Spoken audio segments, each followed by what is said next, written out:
খাসির মাংস মাখিয়ে রান্না করলে অনেক টেস্ট ও স্বাদ হয়।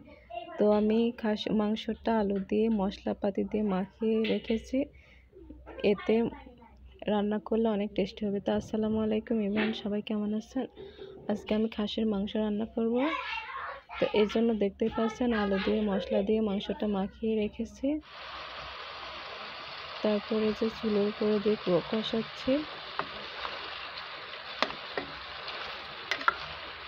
কিছুক্ষণ কষাতে থাকবো। মাংসটা একটু শক্ত আছে, খাসির মাংস, তো কষাইতেও একটু সময় লাগবে, এই জন্য কষাইতেছি।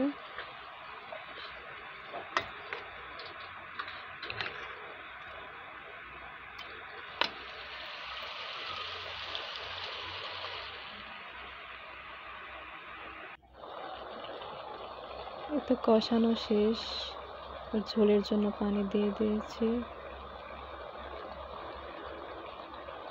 মাংসটা ফুটছে। মাখিয়ে রান্না করলে খাসির মাংস অনেক টেস্ট হয়। তো আমি মাখিয়ে রান্না করি, এতে খাইতে অনেক ভালো লাগে। তো মাংসটা রান্না শেষ, প্রায় মাংসটা রান্না শেষ হয়ে গেছে। আর মাংসটা খাইতে অনেক টেস্ট হয়েছিল।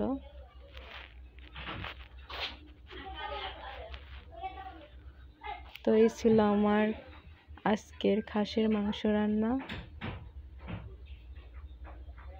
ঝাল ঝাল করে রান্না করেছি আলু দিয়ে, অনেক ভালো লেগেছে খাইতে।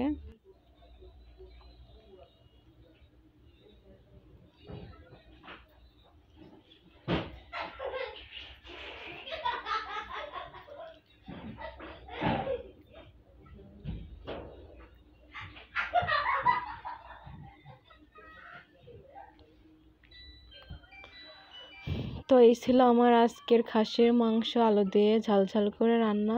তো আমার ভিডিওটি কেমন লেগেছে সবাই কমেন্টে বলে যাবেন। ভালো থাকবেন।